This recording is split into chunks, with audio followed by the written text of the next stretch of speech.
Third game, another TVP. Here we have Hulk versus SOS, Autosis. That's right, this is going to be a really nice match. SOS, very creative Protoss. And the three Colossus untouched. And without an answer towards them, I don't think Paul has an answer towards the overall army that SOS has. He certainly does not. No Ghosts, no Vikings, GG, and SOS takes the first game. Oh, this is maybe very a rough. flank if you could get to the back of the Colossus, maybe. He definitely is going for the flank. Oh, the first piece does engage. The second piece comes down and actually snipes a lot of High Templars, but this army so strong from SOS. Yeah, so strong with a lot of units left over, and Paul plummets in supply down to 75. GG is called, and SOS will make it into the semi-finals of the global finals here at BlizzCon.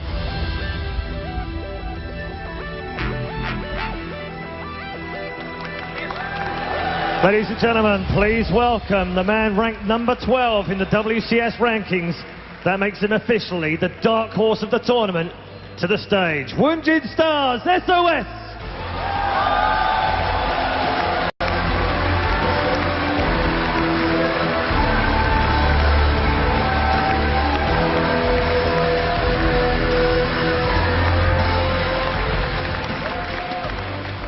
And like SOS, our next opponent has also taken out great names in the game. The road to the semi-finals looks like this for StarTale Bomber. Ladies and gentlemen, we are moments away from our first round of 16 matchup. Head-to-head now, MMA against Bomber. He is the oldest and most experienced player. Okay, so two Banshees now, gunning down workers very quickly. Sends that Banshee in the upper left, he's going to get back.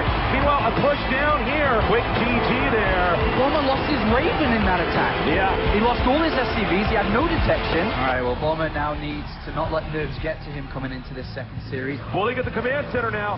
Command center getting low, half health, 1/3 health, and it's gone. And MMA says, alright, you've got me, I've got one last push in me, but look, Bomber's ready, he's got so many Marines. And he says, That's you know what? Be it. GG. Well, that's a beautiful position for Bomber, really beautiful, but there is the drops on the same side on the other. They need to do a lot of damage down here. Bomber promptly exit out of that game. Then Bomber come back 2 and 3, now sitting at 2-1. I don't know if it's going to be too effective because I don't know if he's going to have the minerals to make more Marines and bunkers, and that's going to be it. MMA took a gamble and it paid off. He brought it to game number 5. The question is, can he win there? Bomber crushes this attack. MMA put everything into this with no command center. It's nothing. GG. Bomber goes into the quarterfinals here, Tasteless. He did a fantastic job, and Bomber definitely every reason to be confident.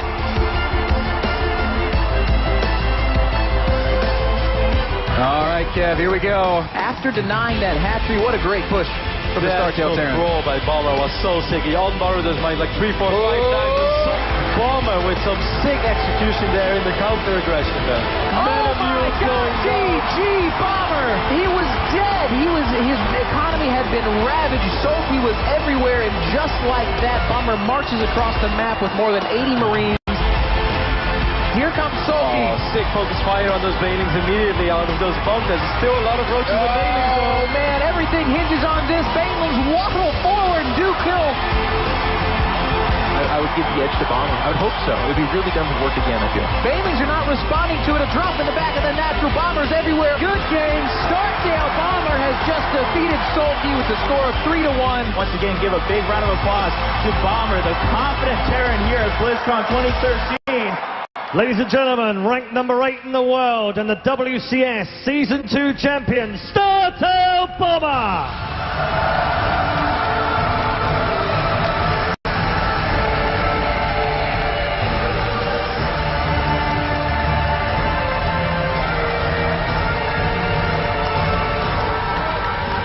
Your commentary team for this fantastic semi-final, please make some noise for Bitterdam! Thank you so much, Paul, and welcome to the desk. I am Mr. Bitter, joined as always by Roti, and we are getting ready to hop into our first semi-final of the day. BlizzCon has been amazing so far, and Kevin, these next 4 players promised not to disappoint. Definitely not. I'm super stoked for our upcoming semi-final. Bomber versus SOS. I think it's going to be a great PvT series. Seen a couple of really good PvT games already this tournament as well. Yesterday with Deer versus Tasia. Deer doing a couple of crazy builds, and I wonder if we might see something remotely similar from SOS. But I must say, Ben, above all, I agreed so much with what the guys said at the analyst desk. That's of course why they are the analysts, but I think they broke it down so well. They really described SOS's playstyle, perfectly. There's no better way to describe it than he is indeed a player that loves to open up with storms, which can definitely be very good against Bomber, who's a player that likes to pull SCVs. I was a little surprised at how many people selected Bomber to win this series with that in mind, because it does seem on paper that SOS's style does do well against the style that we know Bomber for. Here are the vetoes. Bomber immediately X's out Whirlwind. SOS is going to remove Polar Knight. No surprise there in either of those two vetoes. Polar Knight is a pretty tough map for Protoss. Certainly when it gets up to 3 bases, also a map where just defending 2 bases can be pretty hard as well. Figuring out what's going to be our first map, which is going to be Yangzhou. That's an interesting map. Yeah, Yangzhou is not, I would say it's not a map that we often see as a first pick. A lot of these players have it as one of their least played maps in the entire tournament, but it is going to be coming out first here. Akalon Waste, one of the most common maps in the map pool, will be the second pick.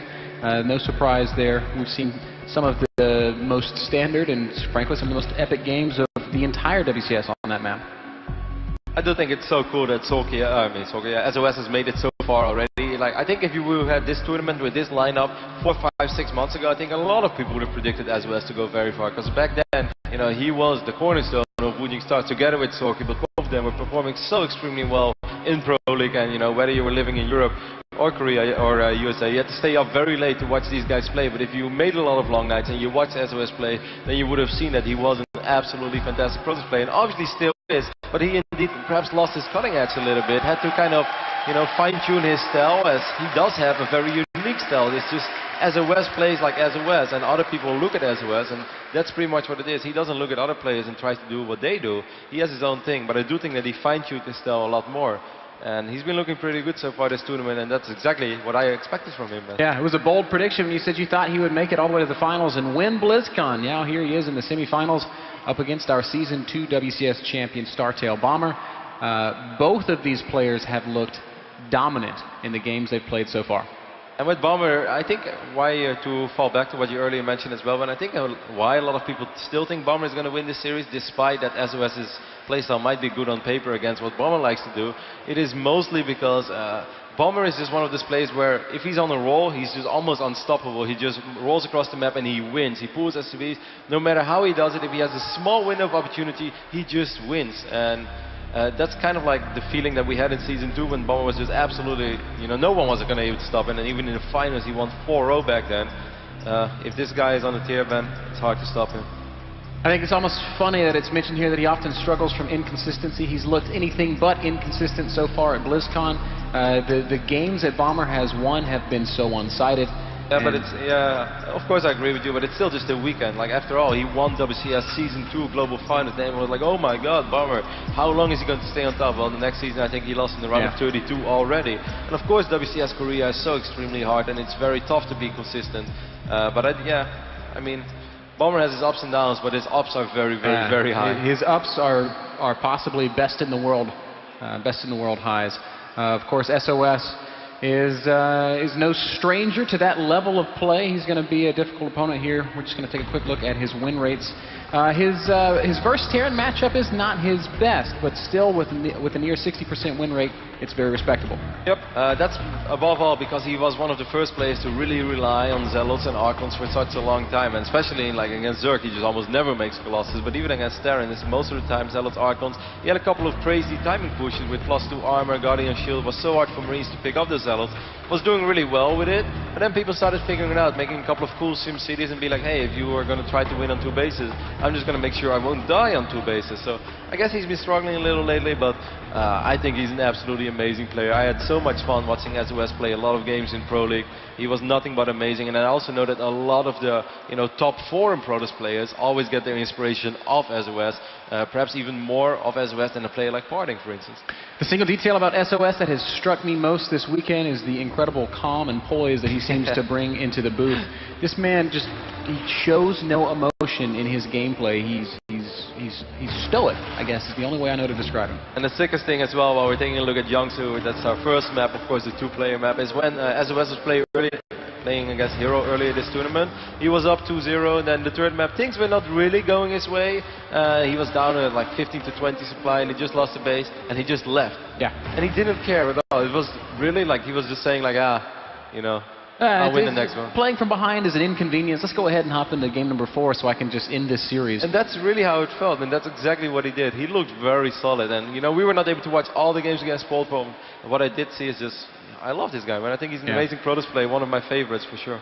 Certainly appears to be very confident this weekend, and that is showing in his gameplay and in his games. Our players are ready to go on Jiangsu. The countdown has just begun.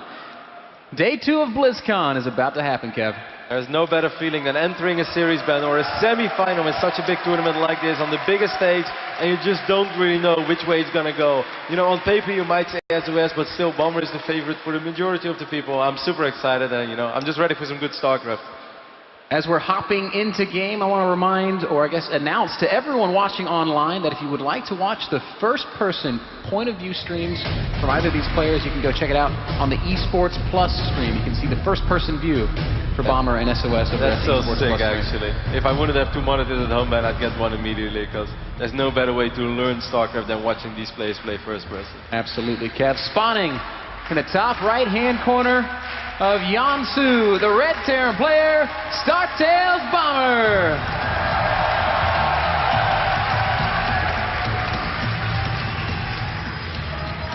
And his opponent in the bottom left-hand corner of the map, the blue Protoss player from the Wounded Stars, SOS.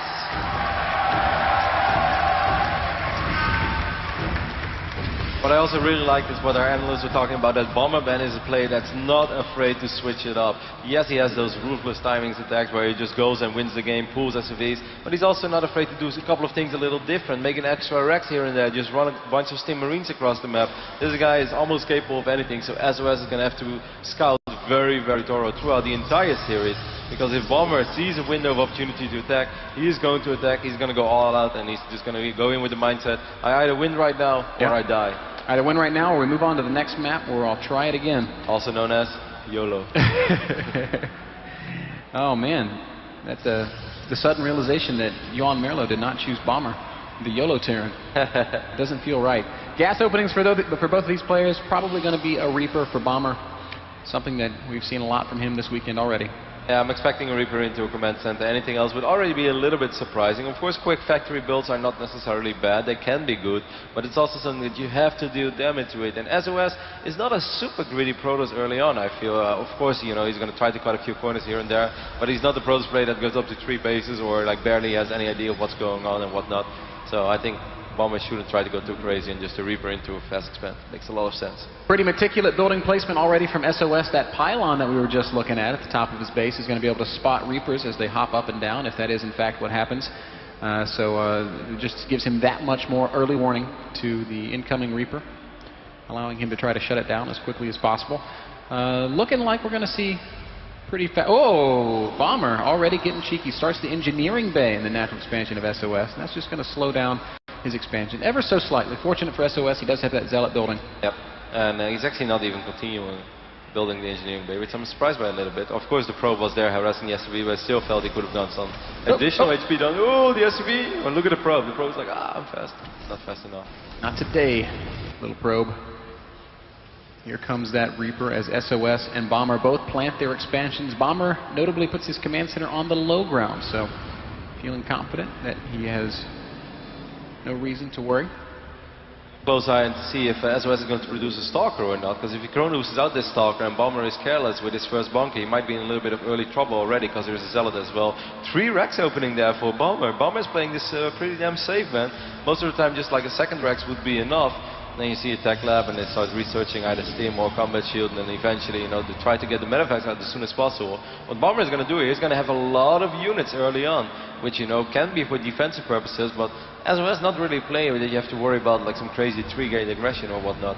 Maybe in the later stage of the game, like the early mid-game, when maybe there's charge or a +2 or a +1 armor. But whoa! Proxy Stargate going down for SOS. That's not something that well, should we be surprised that that SOS is known to mix it up? But I would not have expected that here on Yansu. Oh, and also the way that it went so far, like he went into a fast spin, everything looks so natural, so normal, and then suddenly there's a proxy Stargate on the other side of the map. This Reaper, oh my God. Unbelievable star sense from Bomber. As long as this Reaper doesn't change course, he's going to spot it. There it is. That's very, very good news for Bomber. As you can see, 3 Marines are being produced at the time, 4 even, because he has 1 reactor as well. Almost forgot about it. Starts researching Stim as well. Combat Shield can be better to defend like certain gateway attacks, but Stim is definitely better to pick off Stargate units. The Reaper even running right past the probe will turn around and get rid of him. So this is just excellent early game scouting from Bomber, spotting SOS's intentions and what will he do about it. There is an Oracle on the way. We see 4 Marines being produced at a time. Stim's on the way.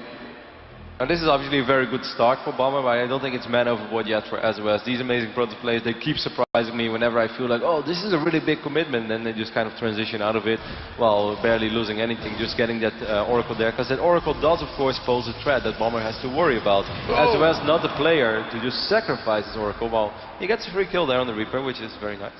Yep, nice catch there, SOS getting that Reaper out of there. Here's that first Oracle that we were talking about. There's already a lot of Marines waiting. You gotta be careful, SOS. You've taken way too much damage, and down goes the Oracle. First blood. Well, it was technically the Reaper, but we're gonna call it that Oracle kill. Great play there from Bomber. That's a huge advantage to the Terran player early on Yansu. That's the complete opposite of what I just said 10 seconds ago. I did not think that SOS would ever like sacrifice that Oracle. Obviously he didn't meant to. He got very unlucky there with the way he rallied it, but also a little careless. Perhaps getting a little nervous after all. Marine's going to continue to give chase here on these Stalkers. Does not want to have to deal with the early Stalker pressure. Good micro from SOS and great micro from Bomber. Yeah. Very nice the way that he pulled back that 1 Marine, messing up the movement from the Stalks a little bit, taking some additional damage. Charge already being researched, plus 1 armor as well. 4 additional gates going down, because SOS is a little worried now, Ben. He's also dropping the Templar Archives, but, you know, proxying a Stargate, opening up an Oracle, and not dealing damage is kind of bad, but as long as you have that Oracle around, you can maybe drop a Revelation, you can at least still be like, hey, you're going to have to keep a few units at home, but doing absolutely nothing with it, that basically gives Bomber a free pass, like, hey, I might be able to do something as soon as Stim and maybe Combat Shield. I mean, how confident does that have to make Bomber feel? It might even bait him to pull those SCVs. Crazy. Oh my God, double Templar Archives? No way. That's a massive mistake. It's such an expensive building already. SOS is a little shaky, Ben. Yeah, perhaps some of the nerves showing through. Here comes that first push from Bomber. There's not a single medevac out on the map, but man, there's a lot of Marines and Marauders. 26 Marines out against only 2 Stalkers, 4 Zealots, and a couple of Sentries. Oh, this is going to be very dicey for SOS. Yeah, he's going to have to drop some couple of good force fields and definitely needs photon overcharge as well. He still did not cancel the Templar Archives. That's why he has so few units. This is a big investment. This is a really big mistake. Perhaps in the long run, you know, he can lose one of them to a drop and he will still have the other one. But he's going to have to be careful. He's going to need a photon overcharge, that's for sure. We can see it going down immediately. Oh, Bomber's going to stim right in, and he's not backing off. He wants to do some damage, and he's going to focus on the Nexus. Nexus down below half health. All the shields are gone. Bomber's going to continue to focus, and the Nexus will fall. A couple of these Marines are still alive as well. Archon trying to get in range. That's a great warping by SOS. Trapping those Marines. Losing the Nexus hurts a lot, but it wasn't for free, though. That Bomber sacrificed a lot of units over there. Yes, sir, and SOS does walk away from that with an Army supply lead. 27 Army supply to 14. So Bomber has got to be a little bit careful. We do see him throwing down 3 bunkers immediately, realizing that he has overextended just ever so slightly, and now he's going to have to prepare for the counterattack. It does not, however, look like SOS is going to commit to that counterattack. Look at how badly his income has been damaged as a result of that. Bomber doubling the income. And above all, the 3rd orbital was about to finish up as well. It's already, the command center already finished up, and he's morphing it into an orbital now. So Bomber's economy is going to be absolutely ridiculous, and SOS is definitely going to fight an uphill battle for a little while. Maybe this Oracle can even things up slightly, because I'm not sure if Bomber has any missile turrets in the middle line. I don't think he has. Well, that's completely exposed, so maybe this Oracle can get some work done. 5, 6, 7 SCV kills would be nice, but still. I still think it was worth it for Bomber though. Yes, he lost a lot of Marines over there, but a Nexus is a Nexus. And in this phase of the game, that's very important. 4 SCVs now killed thus far. SOS may get a couple that's more. Very nice micro so far by SOS, man. Picking up 6, 7 SCVs, and the Oracle is still alive. Oh, and it will get away with just 6 hit points, 6 total kills on that Oracle. So some economic damage dealt there to Bomber, but obviously he is still in a fine position with 3 orbitals, 54 SCVs, and plenty of room to spare. Third base going down now for SOS. That's definitely a little ballsy. He does have 1-1 upgrades. I think Bomber is just on 1-0. We can see 2-1 is on the way for him. SOS also researching +2 armor immediately. So he's going to have these charters, he's going to have the Archons that he loves so much, and of course he's going to be able to drop some storms as well. But if Bomber's army is just way, way, way bigger, he can definitely eat a couple of those storms and still micro his way out of it.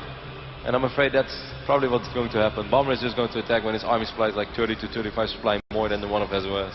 Well, that moment is basically coming up. It's 50 army supply to 65 army supply, and Bomber is moving out on the map. The one thing everyone's waiting to see is whether or not those SCVs are going to get pulled. It doesn't look like now's the time. A little bit of Zealot harass up at that third base. Of course, Bomber has no armies trouble might clash in the middle of the map. There is an Archon, a couple of Zealots over here, High Templar trying to get a storm done, and Bomber's got to be very careful of that. 133 Terran supply to 120. 4 medevacs heading into the main base. SOS does not have a single observer out on the map. That pilot might spot it though. It's close. I guess not enough vision. So far, SOS appears to have no idea. That probe! What a hero probe! Tries to be the hero, but his army's so far out of position. Kev's got to come all the way up through the natural. There is a single High Templar here, but the medevacs are going to unload right on top of him. Storm goes down on 3 Marines. And a cannon trying to save the day, but Photon overcharge.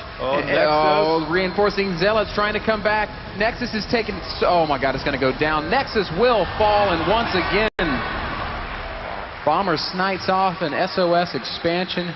And he gets all 4 medevacs out. That's the most important thing. He barely lost anything there. Small Marine hit squad in the natural did a little bit of damage. The third base is taking some fire as ball. Bomber just has way more units because he was able to kill the Nexus early on. He's keeping those medevacs on the left side of the map as well. As soon as SOS is going to send his forces to the right side to defend, Bomber is going to... Oh, here comes Bomber into the third base. Eats a big storm. He's not going to be able to stem with that army. As a result, that means he's not going to really be able to do much damage here. Nice defense here from SOS. Picks off both medevacs. First-person view here by Bomber. Still, in the main base, Bomber just refuses to relent. He's probably going to cancel this Nexus once again. SOS will try to strike back in the third base of Bomber. He's got a couple of Zealots there that are doing some good damage. That's very nice, actually. I don't think Bomber is taking care of that, as Bomber is just dropping all over the place, so he's definitely looking on this side of the map. One more storm will land on most of these Marines. SOS is doing a fantastic job with the little units that he has. Some are even up and these 2 Zealots. These Zealots have just ravaged the third base. 16 workers in total have died. Bomber's starting to maybe overextend a little bit. Maybe he's a little too spread out. And SOS, in spite of all the damage that he's taken, is beginning to... Man, the storms have just been excellent, and Bomber is not microing out of them at all. Still, SOS is behind 110 supply to about 140. A couple of Zealots being wiped in. Photon overcharge going down immediately once more. Will secure the main base for SOS for now. He's still down a little bit in economy, obviously, but these 2 Zealots, man, they definitely did some work on the top side of the map. Oh, they really did, Kev. It's 48 probes to 49 SCVs on the income tab. Bomber's production is just so much better than one of SOS, though. SOS has never really had a moment of, peace where he was able to macro up, get everything in order, get his upgrades going, get his army in the correct position, get a couple of observers here and there. He is just chasing behind Bomber. Bomber is completely dictating the pace of this game, and his army is way out of control right now because he's just been whining way... Oh, that's unlucky as well. Missed third, sniping the Oracle. Pretty big deal. More storms going down for SOS as Bomber's coming forward with an attempt at a game-ending push. Great storms, but SOS taps out. Good game. Startail Bomber takes game number 1. And man, as scrappy as SOS looks, Bomber just looked better there. It all kind of started with that first Nexus snipe, though, and I think it's safe to say that it's hard to beat Bomber when you're behind. I think it even goes back before that, Ben. First of all, the first Oracle flying it into Marines like that, I don't know how SOS cannot pay attention to his Oracle, because that's the most important thing that will go on in that phase of the game. I'm sure that he expected the Marines to send in the mineral line, but Bomber already was ahead of the fact that he's probably going to try to do something more natural and transfer those Marines, and he just parked those Marines below the Oracle. That's a big mistake for SOS. Then the second big mistake was the second Templar Archives. If you open up this style, where you're going to go with an upgrade, where you're going to research charge and storm, you have very, very few units, so every single resource that you have is extremely important. Making a second Templar Archives while opening up with a proxy Stargate that didn't work, then you're so far behind already, and it's an uphill battle that's very hard to fight. Game 2 is going to be happening on Acheron Wastes. Our players appear to be just about ready, so we'll be firing this one up momentarily. Right now, Bomber leads 1-0 In this best-of-5 series, SOS, of course, is going to want to bounce back on Echelon, because going down 0-2 against Bomber is not a good position to be in. Oh, because then Bomber can just go full crazy mode and do whatever the hell he wants to win either game number 3, 4, or 5. Even though I don't think there's a man overboard yet. I don't think SOS has to feel about this game like, wow, I played my absolute best and I just got crushed. I think it's safe to say that it was the absolute opposite. Obviously, he might feel some frustration here and there, like, wow, I can play so much better than this. But that's also something that's easy to accept than, wow, I just got really outplayed. Because I think SOS defeated himself much more than that Bomber defeated SOS.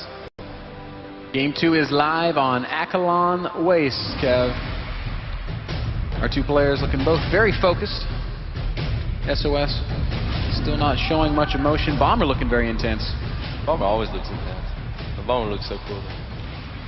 And here we go, spawning in the bottom right-hand corner of Echelon Waste, leading 1-0. The Red Terran player, Startails Bomber.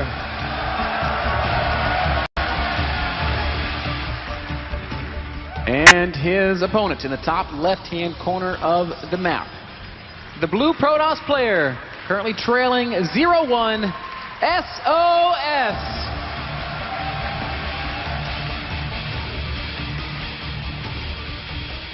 Great crowd here at BlizzCon. It's been a fantastic event. Crowd loves to cheer when people say crowd, so thanks for that, guys. You find the new magic word, man. Maybe I have. Oh, man. Bomber leading 1-0, Kev. What is he going to do here on Echelon Waste? I think he's probably going to keep it pretty standard. Rack's going down already. He went with the Reaper opening last time. I don't know why he would feel the need to change it up. Yeah, I think just more of the same. It's a solid opening. I am curious to see if it's going to be 2 or 3 Rexes once more. And if it's just a 3-Rex opening and it's not the way that, or like the game won't play out the same way as it did last time, what he's going to do with it, if he's going to try to hit some sort of an unorthodox timing with just a bunch of Marines and Stim, which can work against these kind of, SOS's build is not necessarily greedy, but he does have very, very few units because, he's investing into a later stage of the game where he wants to have charge and he slightly be ahead in upgrades and a couple of Archons here and there, which are all expensive units and hard to get off just 1 or 2 bases. Now, I think it's safe to say that SOS looked a little bit rocky in the beginning of Game 1. Near the end of Game 1, it looked like he'd buttoned it up, was starting to play as fast as we know he can and respond as quickly as we know he can and just deal with what Bomber was throwing at him. Unfortunately, he was a bit too far behind and had to tap out there. Yeah, I was actually impressed with how he was hanging in there in a certain phase of the game, man, because I was just like, okay, this is the moment where, there's one side of the map where he just barely doesn't have enough units and he's going to lose so many probes, but he was actually doing a pretty damn good job, and in a certain moment they were only, it was only a 15 supply difference or something between Bomber and SOS's supply, and I was like, wow, SOS, how are you doing this? You're just killing units left and right without losing too many probes. But yeah, I mean, Bomber was on an almost untouched 3-base economy other than that 1 Zealot, or there's 2 Zealots slicing up a few SCVs. So Bomber just had a massive production, and reinforcements keep making their way across the map, and it was just an unfair fight for SOS. But I must say I was pretty damn impressed with the way that he was handling the first initial drops, because he had so few units to work with. He definitely put him in the right place. Pretty fast Nexus coming out of SOS, dropping it before a single Stalker or Zealot or even Mothership Core, which means that this Reaper is going to be able to get a pretty strong uncontested scout if he wants to. He's going to just back off after seeing the Nexus, though. Live to scout another day. Like, let's see if I can find another one of those proxy Stargates, because that's what really grew for me last time. Yeah, seriously. Command center's down on the low ground for Bomber. Just the one more barracks going up this time? Yeah, that's a little more standard, and that's like the, the most convenient way and safe way, or not necessarily the most safe way, but just the most standard way to play TVP. So I think we're going to see a very straight up Bomber here. He's just going to try to get Medifacts out ASAP and then try to find an opening in SOS's defenses, which is possible with the style that SOS plays, because he is kind of neglecting the Robo for quite a while. I find it extremely difficult to defend against drops without a Robo, and once more, we see a Stargate going down. Surprising openings over here by SOS, because I kind of just thought he would just go straight into Twilight. Doing the Stargate once or twice, that's not a well, but 2 times on the road, that's a little bit surprising. I think, and I'm not sure what to make of that. I'm guessing we'll see another Oracle. Maybe 1 Oracle and then later maybe 2 or 3 Phoenixes just to chase down a couple of drops here and there. Bomber is playing with fire, by the way. The fact that he didn't have a bunker over here yet. He's so lucky that the Mothership Core is not here, or a second Stalker, which he was actually not aware of at all. And SOS is like, man, I know I should have Chrono Boosted out my second Stalker and just run across the map and try to win.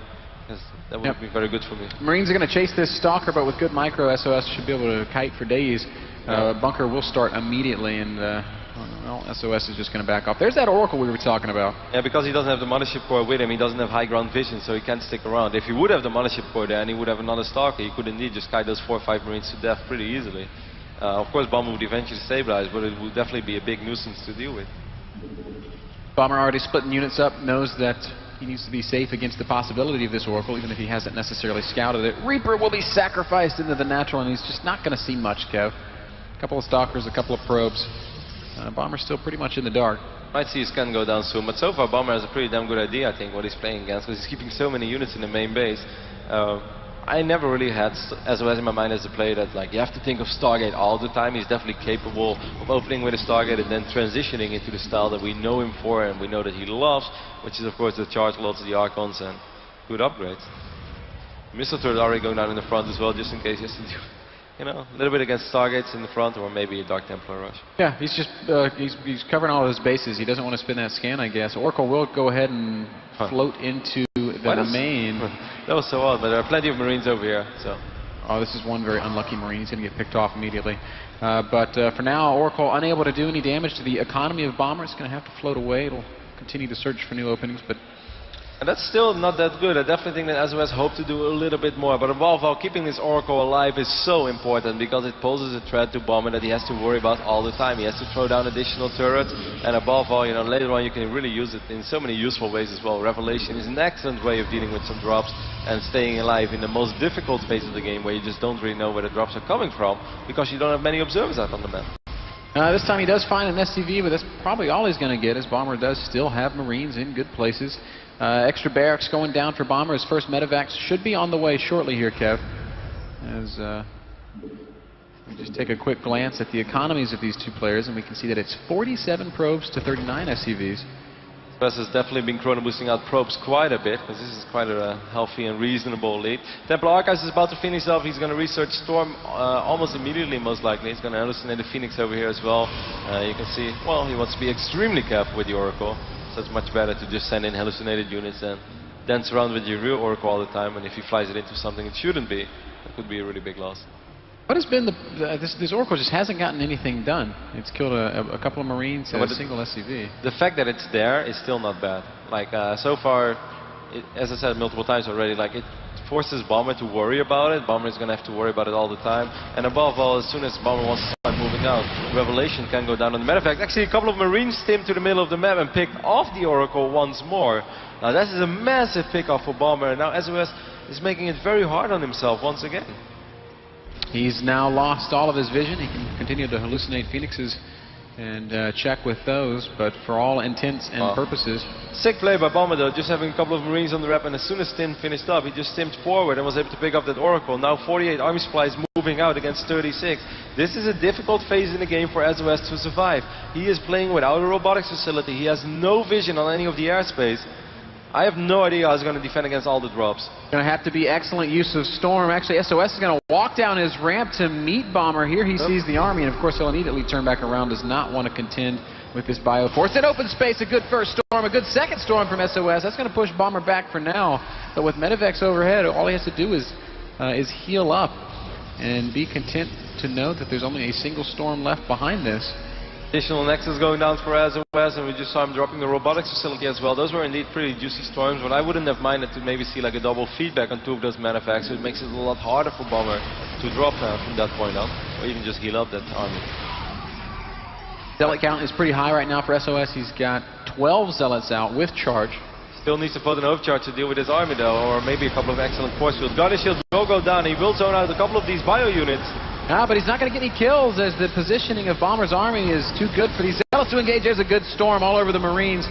And a second good Storm is going to pick up a couple of Marine kills. SOS is hanging in there, but Bomber relentless with these pokes. Marines and Marauders just dancing forward, doing as much damage as they can before backing off. Oh, another good Storm. Third base is completed for SOS. But one High Templar did get picked off, and it had a lot of energy, so this is still going to be a little rough for SOS, but he does, of course, have Photon Overcharge if he really needs it, or maybe a Time Warp.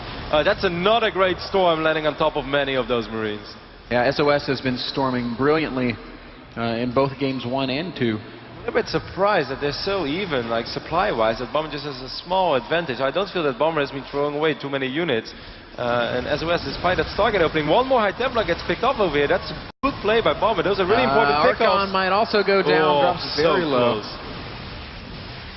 And it's all about the Zealots and the Templar right now. SOS knowing that he needs to land good storms. He knows he can't afford to lose any more High Templar.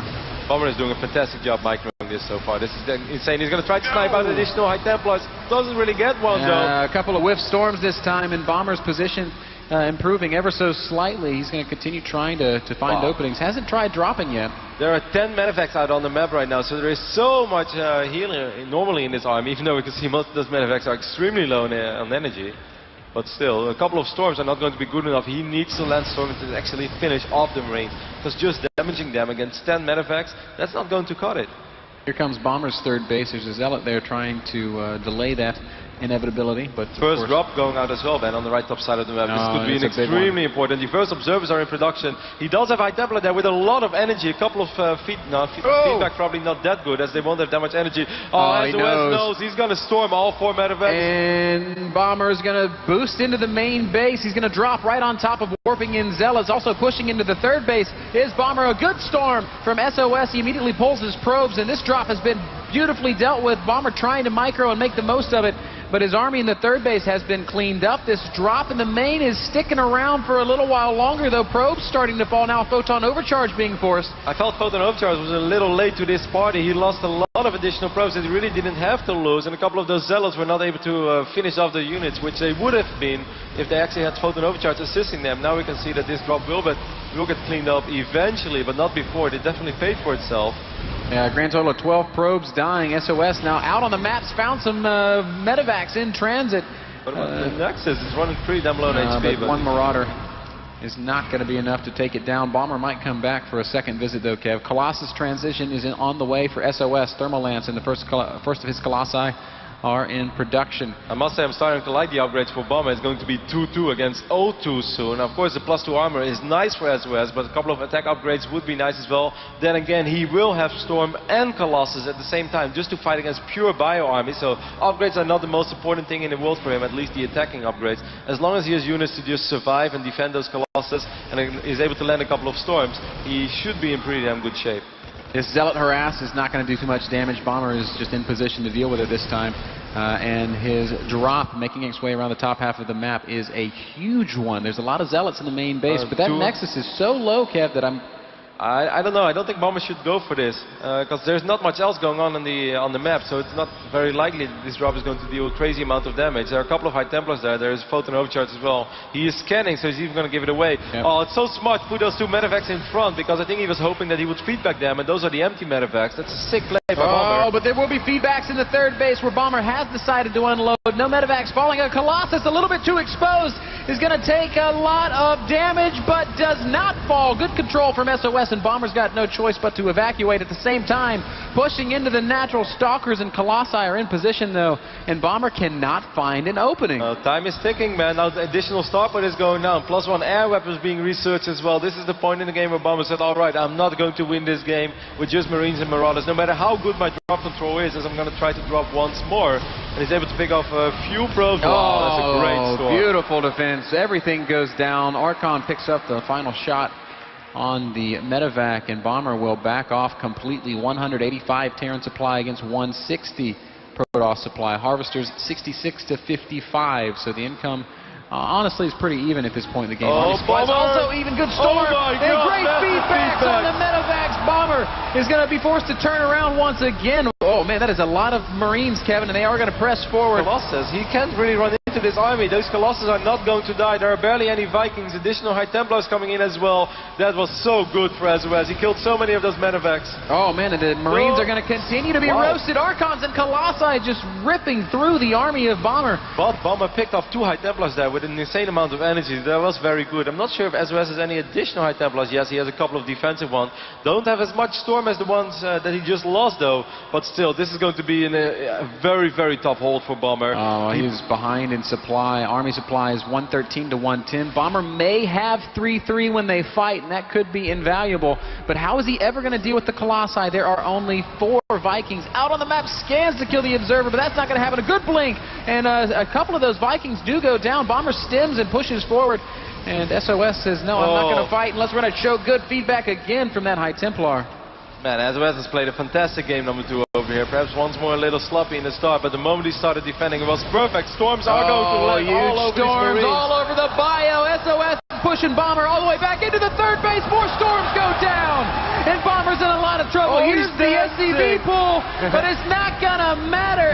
SOS is just destroying the army of Bomber. The last of his troops will go down. Good game. SOS ties it up at 1 each. Wow, what a fantastic ending to game number 2. SOS dancing his army multiple times, and Bomber dropping a man of muse as well, saying like, all right, I see what you did there. What a great game by SOS, man. I think it was once more.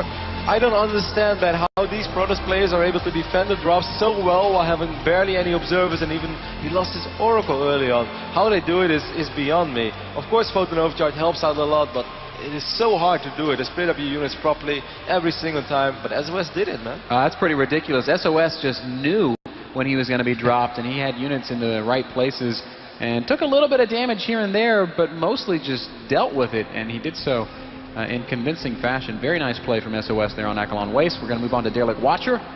You know, at the start of the pre-show, Day 9 was like, you know, this is what I think is going to happen. Bomber's going to win game 1, and then SOS is going to take games 2 and 3 before Bomber closes it out 3-2. Maps 4 and 5. So far, Day 9's been spot on in his prediction. Yeah, it was a very wise prediction. He's like, I don't even know what game number 1 is going to be or which map, but this is how it's going to go. It was a pretty picture to paint, and so far so good. I think Derelict Watcher will be a much harder map though for SOS. Bomber with the openness is going to be able to engage much more freely. And certainly because Bomber is a player as well that likes to stick on Marines and Marauders for quite a while, and SOS is working with so few units, and there's a lot of surface area in the main base where you can still drop. Even when Photon Overcharge is active, you can just dance outside of the range of Photon Overcharge because the main base is so big. So SOS is going to have to do things a little different. One more thing I really love from SOS though, Ben, is that he wasn't really too worried about those attack upgrades. Of course, attack upgrades are awesome, but he's just like, hey, if you refuse to make either Ghosts or Vikings, I'm just going to stick on Colossus and High Templars, and as long as I have armor upgrades and my army survives, I am going to completely crush your army. That was great game sense by SOS. Yep, very nice reactive play from SOS as we move on to game number 3. Derelict Watcher is the map, and spawning in the bottom left-hand corner, the WCS Season 2 champion, the Red Terran player, StarTales Bomber.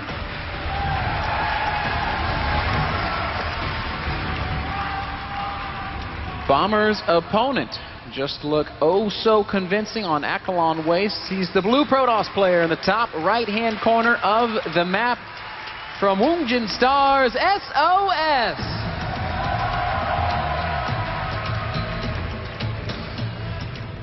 A lot of people here watching the WCS Global Finals, semifinal number 1. Of course, coming up after this, Jaedong versus Maru. A lot of people in the house very excited for Jaedong. Couldn't blame them, man. I get a little excited for Jaedong. I cannot begin to explain what my body does when Jaedong plays StarCraft 2. I am super curious to see how this game will play out. As you mentioned as well, Derelict, a much harder map to defend 3 bases than Akalon. There is so much area just between these 2 bases, and even like the turret has quite a bit of surface area where a Bomber could start dropping. So I really wonder if SOS is going to do something different, and is he going to go with the Stargate opening once more? Because those Oracles, Ben, have not really been paying for themselves. In game number 1, it was just, you know, it was horrible. They did absolutely nothing. Game number 2, he was able to keep it around a little longer, but he still lost it in the face of the game where he would not want to lose that Oracle. And I'm just blown away, because when you watch these guys play and we have full vision, so we can see the drops incoming, and then we see like, oh, the Protoss player has some units here and there. But if you are SOS and you have as little vision as he had, it is so extremely hard to always have units in the right place and always do the right thing. I'm just blown away by the game sense of these guys. Yeah, great game sense, great positional play out of both players. I love how SOS has cannons around the periphery of his base, just giving him that extra layer of drop defense. Yeah, it's super important, certainly when you just don't have that many units yet. He always has a couple of Zealots standing there as well, which I think is very cool. Because when the units get dropped one by one, if the drop is not very big, those Zealots can kind of kill those units one by one before it goes out of control. Reaper expand once more for Bomber. SOS once more proxy Stargate. Seriously, 3 games in a row? So it seems, man. This is just quickly becoming his standard in this matchup, at least for this semifinal. It's so funny because I really don't feel that it's done so much for him in the first 2 games. Perhaps he's just waiting for that single game, man, where the Oracle flies in and kills 14 SCVs, and he's like, haha, all worth it. I mean, both games have been close in spite of the fact that the Oracle never did any real damage. So I guess there's not a big reason for him to stop. Reaper's going to spot this probe, and it's annoying for SOS, because SOS would have loved to just drop that Nexus immediately. Losing this probe early on is going to delay his expand a little bit, and also, I mean, this is one free kill for the Reaper. The Reaper normally doesn't get a kill in PvT. Bonus damage, Kev. He's going to skirt out. And what are the odds of him scouting that Stargate? I think it's quite low. I think they're pretty high, actually, because Bomber just rallies this Reaper all around the map. Now Derelict is kind of a hard map to scout everything, because it's such a big map. It's an insane... I think he's going to check for it. Bomber... Or he's going to go back to the natural. He would have hopped up the cliff if he was going to the third base. I wouldn't be surprised if he's still going to roll into the third base after this. The Nexus, and... No, not today. Looks like he's going to go check that Zelnaga tower first. So far, Bomber's opening continues to be consistent. He's getting that first tech lab down. He's on 3 racks again, Kev. That's pretty good to deal with these early Oracles. He's going to have plenty of Marines, both in the main and in the natural. This Oracle is pretty quick, though, this time. It's actually very quick. There are only 6 Marines out on the map. A couple of them are out of position. The Oracle, if it flies into the main, it will be able to do a little bit of damage. The Reaper is going to see it, though, and the Oracle is going to see the Marines. It's a great spot by the Reaper, but the Oracle is going to be pretty uncontested in this main base. Here comes the lasers, and SCVs do get roasted. 2 down, it looks like, for now. And this poor Reaper also going to get blasted a little bit. The Reaper is definitely a trooper. He's taking one for the team. The Oracle taking quite a bit of damage. 6 micro there, though, by SOS. Stunning stepping with the Oracle. That's pretty damn hard for them. Bomber's also done a great job of keeping his SCVs alive, pulling them at just the right moment, and really minimizing the damage that he took there. Lost 2 SCVs. Yeah, a little bit of mining time loss. At least this Oracle has been more successful than in the previous games already. So I think SOS is feeling pretty good about it. It's a double forge opening as well, as shown to you guys by Funkadelic. Of course, big shout out to our French observer. Is it Funka or is it Infraser? It's Funka, Kev. Oh, I knew it. Funka's ahead of it. I'm of the opinion now that Funka's the best observer in the world. He has surpassed Adebisi in observing greatness. Double forge is interesting, though, because that means that we are going to see a different style from SOS brand. Maybe he's going to stay on 2 bases a little longer, because he's like, you know what, it's going to be very hard for me to defend 3 bases in the way that I did on Eklan, or even take it at a remotely similar time as I did before.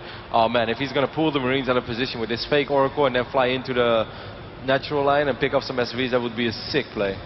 Here comes that fake Oracle. There are units in both positions, though, so Bomber should not... Oh, he is going to react, but at the same time...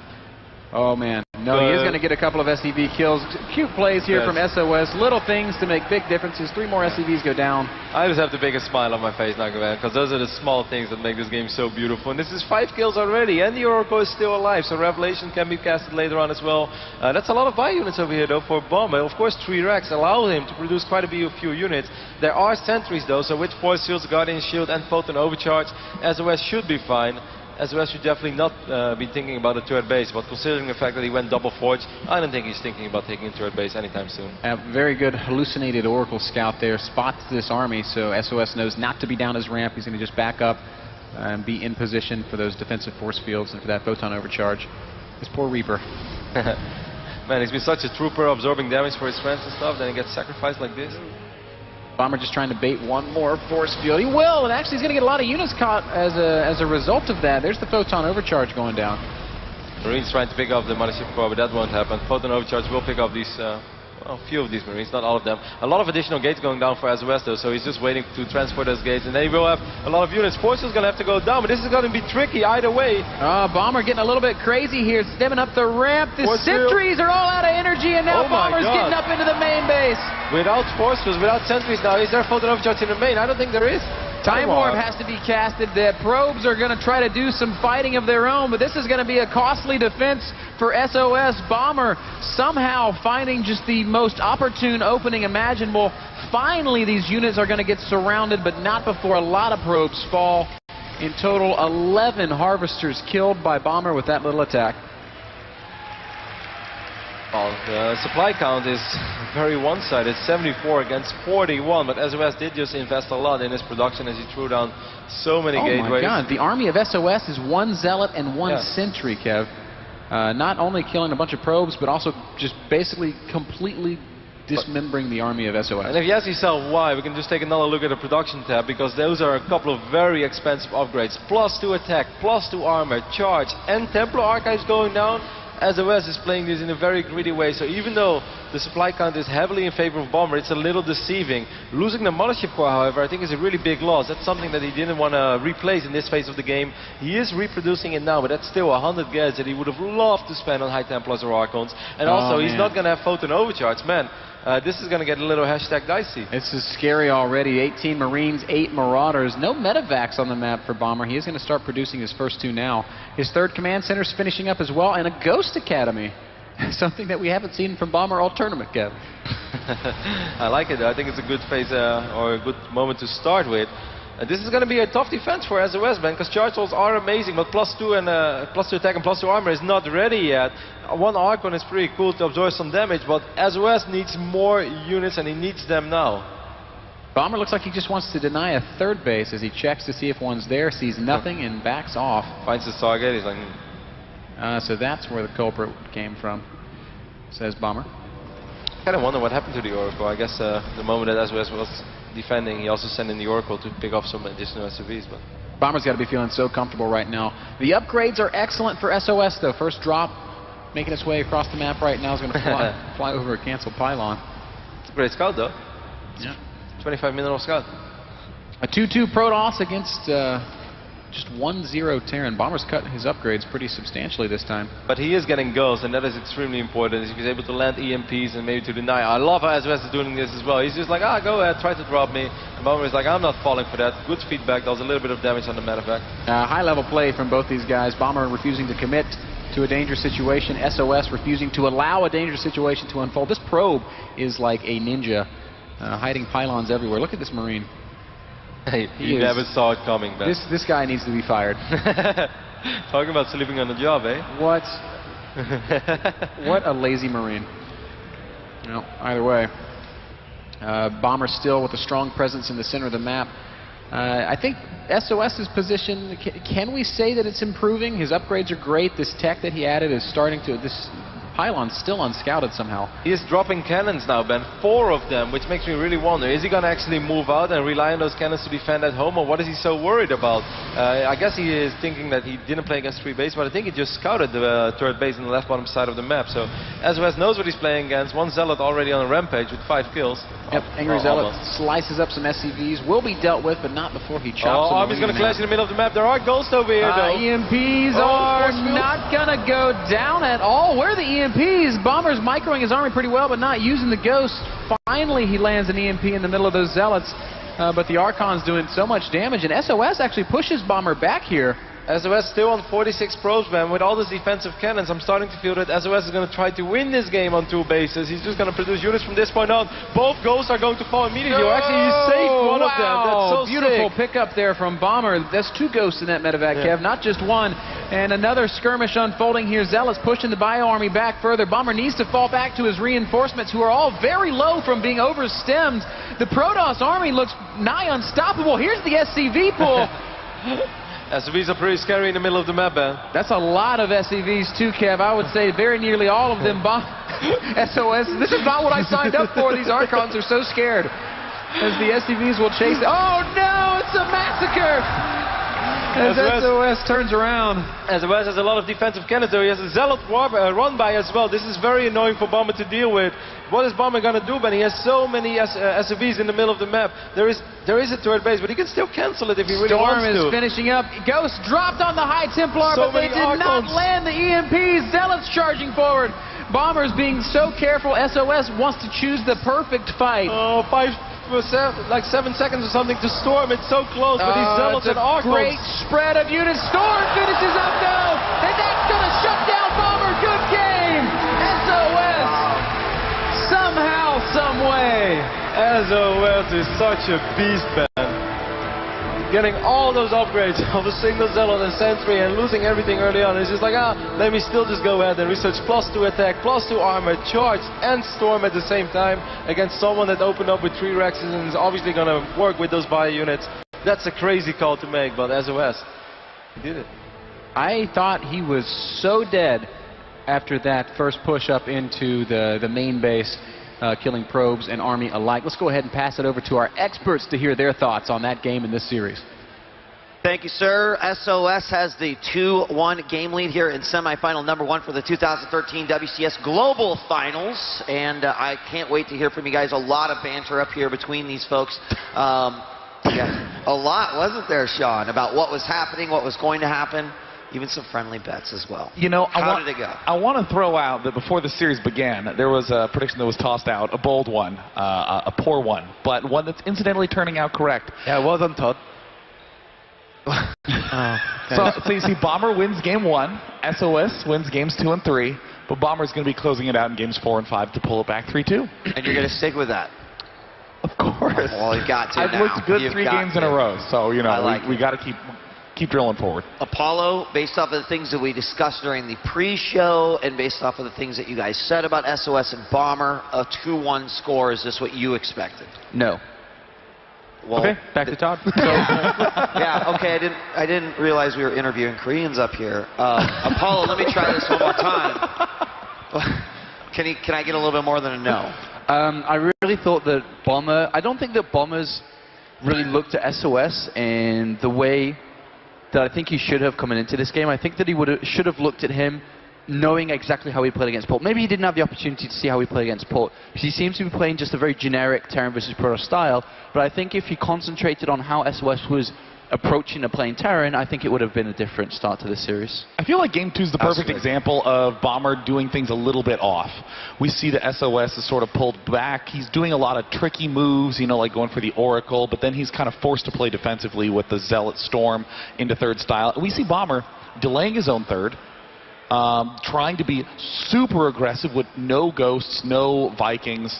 It's kind of weird. He didn't set himself up for a transition in that 2nd game at all. And once SOS stabilized, it was a pretty straightforward game. And I think that Bomber is trying to end games too much in the mid-game. Same thing happened in game 3. Got the Ghost really fast, try to end it right then and there. I mean, SOS was dead. Just expand and let your economy pull you ahead late game. I think we are witnessing Bomber taking SOS into account, though. I feel like what he went into the series saying, as we're seeing it play out so far, is you like Oracles? Okay, I'm going to go in with a beefy pre-medevac stim timing and try to snipe off that Nexus. And I'll tell you what, it did work one time, but in the 2 games where it didn't work, we saw what had to have been near perfect defense from SOS. Like, he's like, all right, I got 3 Zealots, 2 Sentries. What are we looking at? Oh, it's like 100 frickin' Marines and 5 Marauders? I'm probably dead. You know, but he was able to dig it out a couple of times with Photon Overcharge, delaying force fields. That was really key. The decision to go up the ramp from Bomber on the game number 3 was a little bit tough, because the probe pull was able to actually close that with barely anything else behind that. I think almost if he would have backed away from the ramp and just kept massing up like we saw on Akalon Waste, that could have been a strong strategy there as well. But I think he is playing this out because this is what he thinks is the counter. And Todd, I think we're going to take a look at a few moments of, I assume, game 3. Yeah, I mean, I want to talk a little bit about the series first. SOS, he played the way I predicted he was going to play, with the opening Storm. He wanted to get Colossus later on. In this game, it was just going really bad for him. I mean, there was the attack over here that Bomber ended up doing a lot of damage in. He killed a lot of probes. In the words of Apollo, greedy Protosses, you deserve to die if you play too greedy. He's been doing a lot of hating up here. A lot of hating. And I didn't say that. You said something similar. And SOS, I mean, after losing a lot of the probes early on, he lost 12 probes early on. He was quite far behind. I mean, he's falling behind on supply now. He knows his opponents as a 3rd. So he starts proxying pylons, at least this one. He has this one over there, with which I think he can warp down and send some Zealots. He spots the 3rd base, and at this point I really thought he was going to go all in with all these gateway units. And without Storm. There was a lot of talks about whether or not we were going to see Storm. Now he throws down 3 cannons. That really confused me. I thought he might go and try and take a 3rd. Hope that Bomber attacks. What do you think the cannons are for, though, by the way? I didn't defending, get that. because he's up against Ghosts, and he doesn't have detection. But he scouts the 3rd. I mean, isn't that just kind of forfeiting the game, even if it is I think, I was going to explain that. I think he wants to defend, basically, against this army over here. And then in the meantime, send in a bunch of Zealots into the natural and 3rd base to do the work. And I mean, if that happens, it's a dream scenario. The entire army of Bomber is going to be across the map. So at this point... But he instantly cancels, I guess, is the weird part for me, is what I say, you know? Yeah, I mean, at this point, SOS is moving out. Bomber, he finds himself caught in the middle of the map. The MPs are not good. And he's going to lose a lot of his army here. With just 1-1 versus 2-2, this double forge is paying off. The greed of SOS early on, he's not going to let him die in this game. He's going to stay alive. And he's going to start a third base at this point. He killed a lot. He's like, well, I guess I can take a third now. I've done what I had to do. He ends up chasing Bomber, and Bomber is really dealing very poorly with all of this. Behind this, he hasn't started 2-2. He's got the Ghost Academy, so he can finally start getting some ghosts, but it really feels like he was not in his comfort zone at this point. So he's like, well, he wants to get back to his comfort zone, which is pulling the SCVs. That's what he does. Well, there was actually a cancel on 2-2. +2 was almost done right before the attack began. And Bomber started the armor and then canceled both of them. And I think it was that really triggered him to go, oh my god, I screwed up. I got to pull the SCVs. SCVs chasing this army is hilarious, by the way. SOS ends up turning around here, trading a little bit, and then Storm is just going to complete right before the huge engagement takes place. And with some good storms, SOS basically is able to secure himself the win in this third game. That's a nice move, by the way, with the Medivac here. Nice attempt by Bomber, but ultimately he had steamed everywhere. His army was split up. It was really a weird fight that we were seeing here, where SOS was trying to buy himself time, and in the end, with this counter-attack over here, I mean, the mining from Bomber was not enough. And I mean, as soon as you hold this is completely over. So, pretty impressive game here by SOS. I did not think he was going to be able to win that one. I know there's a lot of bets going around. If anybody had asked me who was going to win this one, I would definitely have said the Bomber. Well, moving forward into Game 4, Belcher is going to be the next map. What do you guys think we have in store? I mean, Sean, you've already kind of made the declaration that Bomber's going to take 4 and 5. Knowing the maps, and still okay with this? You know, I definitely actually think that Belcher Vestige is probably going to be Bomber's strongest map in the entire map pool. It definitely favors the 3-base play. Pretty straightforward to defend. The attack angles are not very roundabout. If you can just sweep the edges for pylons, you're good to go. There's not a lot of places to hide stuff and do counterattacks as Protoss. SOS has been pulling out a lot of warp prisms just to do the job of proxy pylons, not even to try to do big warp-ins in the main base. So that could give Bomber some trouble, but I think this is going to be one of the most straightforward games we'll see. Bomber's probably going to be playing pretty identically to what he did on Akalon Waste, just big Marine Marauder numbers. Burning question, Apollo. Is it going to be a Stargate for the 4th time? No, not this time. Not on Belcher Vestige. I'm actually kind of interested. I wonder if we'll see Colossus play this game. It will be a Stargate. Oh. Yeah. Into Colossus? Yeah. Oh, No, the gauntlet's been statistically thrown. speaking, we're at 100% so far in this best of stats five. been thrown. Don't trust All right, stats. you guys, the players are ready to go. Map 4 is nearly upon us. Let's send it back to the caster's desk and get this series back underway. Thank you so much, Marcus, and welcome back to the desk where we're getting ready to jump into game number 4 between Startail Bomber and Woongjin Stars SOS. Right now, SOS leads 2-1. It is match point for Bomber. SOS, 1 map away, man, of making it to the global finals. There's only one person in this entire building who thought that would happen. There was one person in the world other than SOS who thought so, man. People were making fun of me on Reddit and Team Liquid, also calling me a hipster and stuff. Just ahead of the meta. The original hipster nerd, Kevin Rotterdam Vanderkoy. We're moving on to Belcher Vestige, Kev. And he's not there yet. We should never count out Bomber, as he's just such a fantastic Terran player, and you know, just 2 maps. Basically just winning a best of 3 to 0, man, and then Bomber is still in the grand final. So right you are, Roddy. Belcher Vestige is the map, and spawning up in the top left-hand corner, the red Terran player from Startail, he is Bomber. A lot of Bomber fans in the house. Bomber's opponent in the bottom right-hand corner, the blue Protoss, leading 2-1, SOS.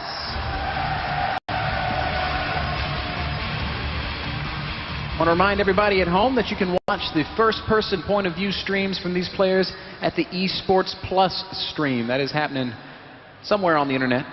I don't have the URL in front of me, but it's out there, guys, so go check it out. I actually think when I come home, Ben, I'm going to watch the VODs from that, because I think that'll be super fun and useful.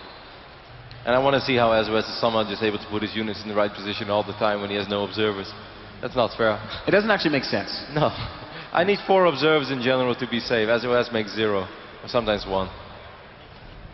He just knows, man. He knows when he doesn't see the army that it has to all be in Medivacs, hiding somewhere. I must say, Ben, what I really will take away from this series is that we saw a lot of cute small moves. Like, for instance, one time when Bomber went for the big drop on Ackland, and he sends the 2 empty Medivacs at first with his 4 medevacs with the bio units inside of it a little behind, saying like, hey, please feed back my first 2 medevacs. I think that's really cool stuff. In the last game, the hallucinated Oracle, you know, pulling away the SCVs, the real Oracle flying in. Even when it's only 3, 4, 5 SCVs on this level, on this stage, with so much on the line, man, if I could ever kill 4 SCVs, I'd take it any day. Is this a faster gas than what we've been seeing, or is everything still the same? Maybe I'm just crazy, as it does look like Bomber's once more going to be opening up with a Reaper. You are definitely crazy, man. That's no news to anyone. Today, no one learned.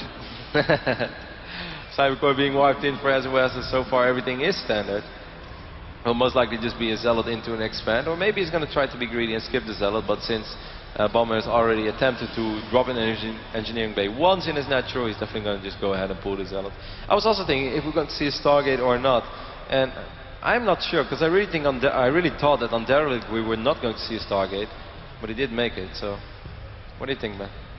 I don't know what to think anymore, Kev. I really don't want to say no Stargate, because even when it hasn't done anything for SOS, the games have been fine. It's never really put him behind. There's the Nexus going down right on time. Still no indication that SOS wants to go one way or the other. Bomber is looking absolutely standard. There's that reactor that we've seen every single game. There's that command center on the low ground, showing us supreme confidence from Bomber. Now, he had one, or SOS had one opportunity to walk across the map with a Stalker and a Mothership Core and do some very real damage. I wonder if he might make that adjustment here now that we're on Belshir Vestige. Yeah, that's true, but the first Stalker is not in production yet, and I think he could have started it a little bit quicker if he wanted to. Also, though, we shouldn't forget that Bomber first sends the SCV and then starts scouting with the Reaper, so he does have a lot of time to identify what he's playing against and still, you know, take the necessary measures, drop the bunker ASAP, make sure that Marines make it over there in time. We actually see a Sentry first for SOS, so this is definitely a little different, man. He's not going to open up with a Stalker, it's going to be Sentry first. And that could mean no Stargate, Kev, as that gas is going somewhere new this time. Bomber's gone 3 racks this time, so maybe feeling that he needs to have that extra Marine production out because it has been Oracle every single game. 2 additional gates being wiped in right now. This could be for defensive purposes, but could definitely, you know, go for some aggression as well. Maybe get a proxy pilot out somewhere in the map. We saw Duck doing this against Innovation. It's one of those openings where, you know, I can march across the map with my Mothership Core with only 2-3 units, but if I see you barely have anything, I can warp in 3 additional units, and suddenly it's 5 units in Mothership Core, maybe a time warp going down, because this is the exact same way as Duck opened. But considering the fact that Bomber has opened up with 3 Rexes and not with 2, or even sometimes, you know, you see Terrans go super greedy and go 1 Rex into factory immediately, I don't think that SOS ever wants to think about being aggressive, as he would just play into Bomber's hands. There's the Robo that Apollo was talking about, so we could be seeing Colossus play on Belshir Vestige. Could also just be for observers and setting up that eventual transition. Oh, the Reaper's got moves like Jagger, hops up into the main base and is going to get a great scout, sees all 3 gates, and even the Robo before going down to Sentry. Yep, so he spotted the fact that there are 3 sentries, also burning a little bit of energy, which is nice for Bomber to know. He's like, hey, if I want to send my Marines across the map, man, that means that you just wasted 100 energy. That's 2 additional force fields, or that I don't have to worry about anymore. It's just going to be Observer into Templar, by the way, which I am not very surprised by seeing, unless he's also going to go Colossus at the same time. But I don't think he's going to do that. He will most likely just start researching charge once more, as he is just that type of player. Yeah, definitely stylistically what he has favored. For as long as we've been talking about SOS, Kev, Observers and Zealots on the way. Twilight Council will finish up, and probably going to be a very early charge. Bomber's out on the map with a lot of bio, Kev. 22 army supply to 13. Whoa, there's an early Warp Prism. A little bit new, a new twist. Oh, he's going to have to drop foot and overcharge immediately, as these are a lot of Marines. But this is also a little risky for Bomber. Force fields will go down. Wow, great force fields, and Bomber's forced to fight. And he will lose more than just a small handful of Marines as he runs away, I guess licking his wounds. That Warp Prism will be out on the map shortly, and that's going to give SOS some strength, some ability to apply some counter pressure. The Observer that's making his way across the map as well is extremely important for SOS. It's the moment that SOS is going to see, okay, there's no third command center, he's going to see the timing of the factory and above all the starport. Now he just knows, alright, I'm just going to macro up on 2 bases for a little while, because it seems like you are staying on 2 bases for a while. So I don't have to go up to 3 bases at this point, because if it's 2 base against 2 base, but I'm going to have an upgrade advantage, or I'm going to have Storm and Charge, I should be fine for quite a while. I can't help but feel that this is looking great for SOS. Bomber's going to push forward once more. A scary number of bio units, Kev, but with no medevacs overhead. He's going to stem forward. Is there energy for a photon overcharge? Yes, there is. There it goes after the force field's going down, and once again, Bomber gets pushed back. Bomber has been losing quite a few Marines here and there. He's never lost his entire army, but still he's just not getting much done. Yes, he is burning a lot of energy and picking off a few zealots here and there, but SOS is completely okay with that as long as he's buying time for maybe his first Archons or at least charge to finish up. And certainly once those 4 additional gates finish, SOS can actually start thinking about putting on some counter-aggression as well with this War Prism. SOS is playing a brilliant game once more. 5 more gates. I think SOS smells blood in the water, Roddy, and I think Bomber will have a very difficult time stopping a huge gateway push from our Protoss player. 1, 2, 3, 4, 5, 6, 7, 8 gates total. Here comes the War Prism. He's going to drop a couple of zealots on top of this middle line. Bomber, his forces are so far out of position. Certainly if SOS decides to warp in a few additional units, but he doesn't even have to. This is getting oh my God, really this Bomber tough actually, for Bomber. Okay, he's just not really... for a second I thought he was going to send the SCVs across the map. I was like, no, too early. But he's also not sending any units back home. He's just relying on his reinforcements popping out of the barracks. Bomber's pushing forward as if he wants to make an attack. There's no storm being researched. It's just Zealots and Archons against Marine Marauder Medevac. And good force fields immediately. It's going to be a lot of dead Marines. Hot pickup, but it only gets 3 Marines. The rest have been shredded.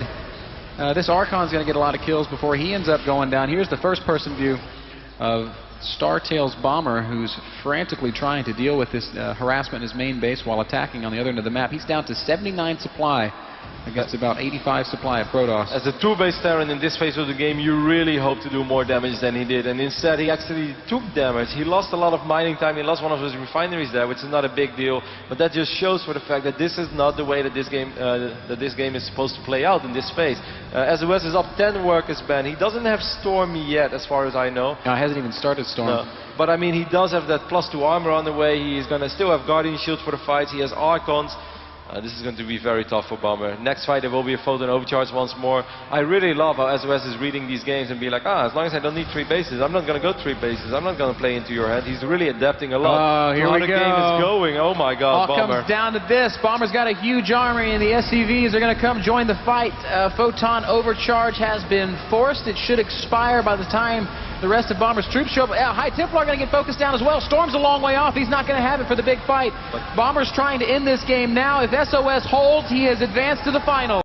Man, those force fields are fantastic. Once more, Photon Overcharge is really doing a lot of damage, and as long as this goes on, SOS is going to wipe in more and more and more Zealots. He dropped a couple of feedbacks as well on these medevacs. This is looking absolutely fantastic for SOS. SOS pulls the probes. Zealots and Archons against Marines and Marauders. The SCVs have melted away at 70 supply to 100. The Army supplies favor SOS. Bomber has been beaten back. Good game. Congratulations. SOS moves on to the final. And for the first time, man, SOS is happy as well. He raised his hands. What does this mean? Finally seeing some emotion out of this very talented Protoss player.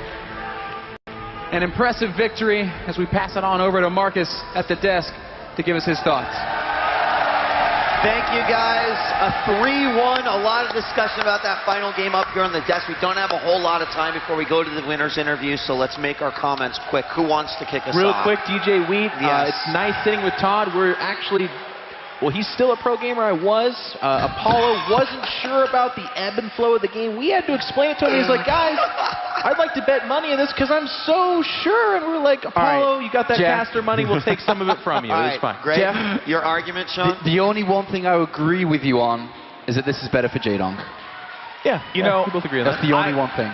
I mean, I really think that SOS played like a brilliant final game, given the fact that he set up so many Stargate plays back to back to back to back to back. And in that game, it was just a regular gateway opening. And I like that it can apply pressure if your opponent's being a little greedy. We've seen Bomber be willing to go for a 3 command center after his initial barracks just to try to exploit his opponent's patterns. And there, the ability to transition so quickly back into that Zealot style play, especially with the Warp Prism. I mean, Bomber, he read him like a book. Bomber wanted to win on 2 bases. He wanted to be aggressive. Final thoughts real quickly? I really like the incorporation of that Warp Prism at the end of the game. Bomber's been mid-map all series long. He wants to get that aggression. He wants to be at the base of the ramp.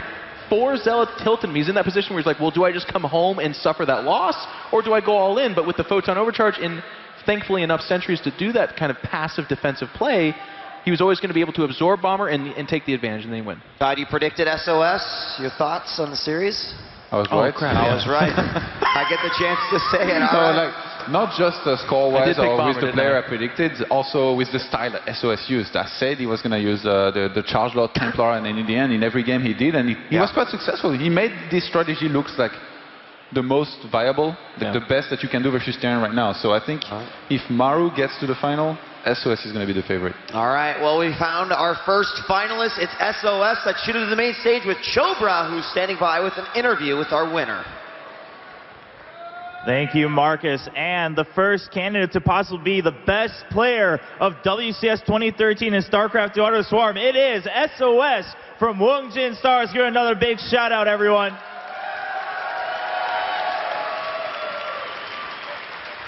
So, you know, for a lot of the Korean players, the first year when they really get to go out into the foreign scene, it's new to them. You know, to hear you guys chanting their name, I want to see what SOS has to say about that.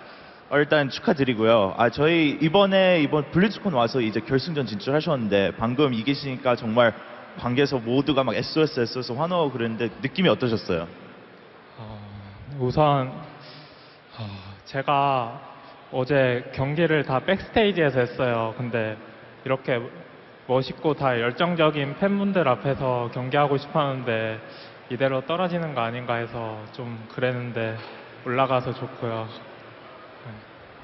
SOS says, you know, yesterday I was playing backstage the whole time on the Esports Plus channel. I was really eager to come out and play in front of such a passionate crowd. And today when I entered that booth, I was a little bit scared I might drop off, but I'm so happy I could win in front of all of you. It's love for the StarCraft 2 fans from SOS. Now, we had the casters, Bitterdam, talking about a little bit of the mind games, and that's why I love both of these players, Bomber and SOS.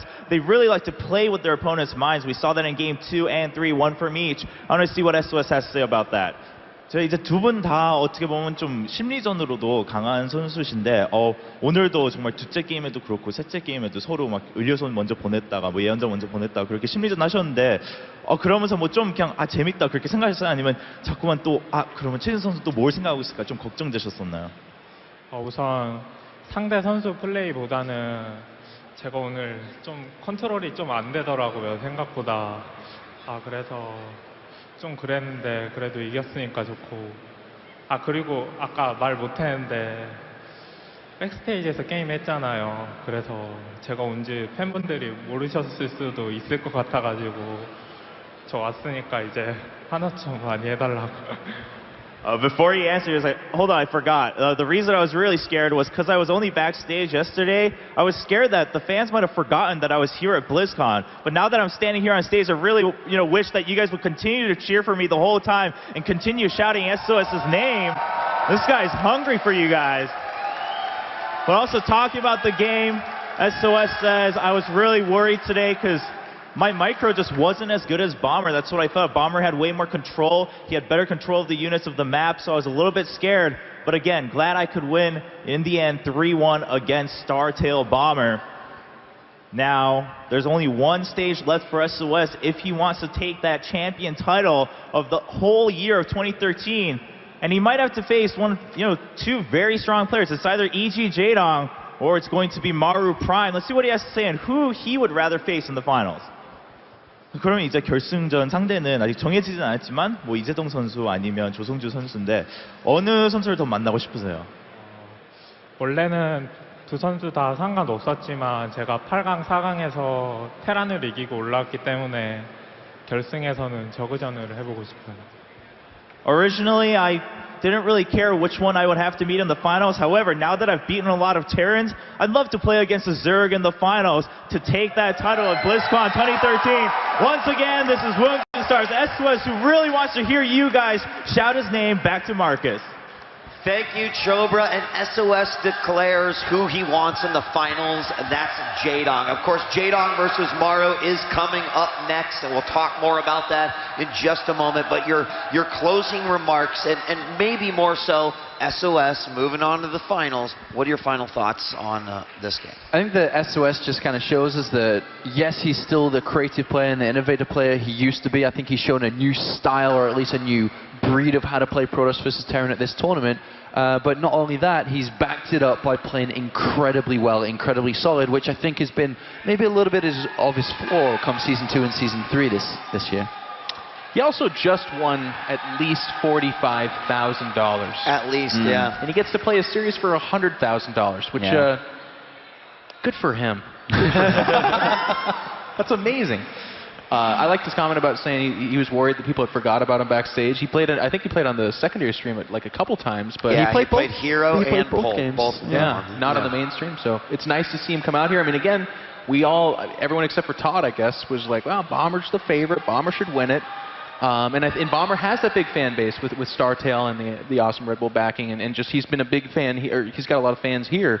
But it's cool seeing SOS make a name for himself. Yep. Really cool. All right, guys. We're going to take a quick break in just a second. Of course, coming up next, the second semifinal, Jaedong versus Maru. But first, let's send it back to the main stage and hear from Paul. Thanks very much, Marcus. We'll check in with the guys for predictions and what have you on our second semi-final very shortly. Don't forget, you can interact with us via #WCS and #BlizzCon. We are down to just 3 players, appropriately enough. 1 Protoss, 1 Terran, 1 Zerg. The semi-finals are next, but I think I might have found my favorite sign in the audience. Top dog!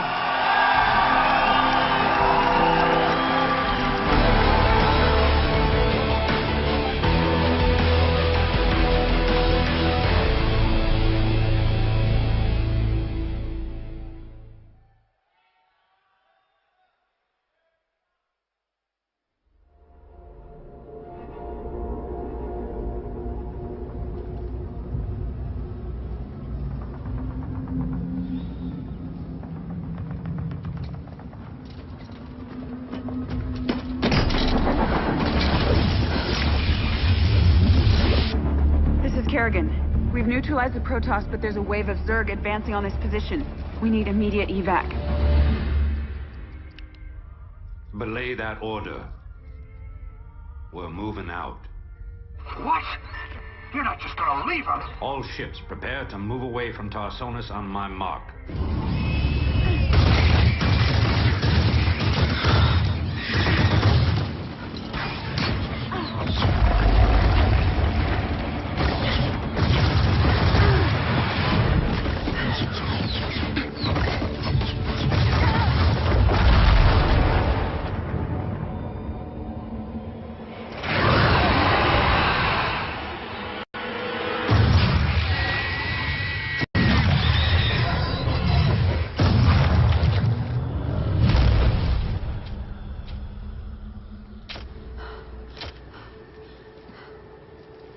Boys, how about that evac?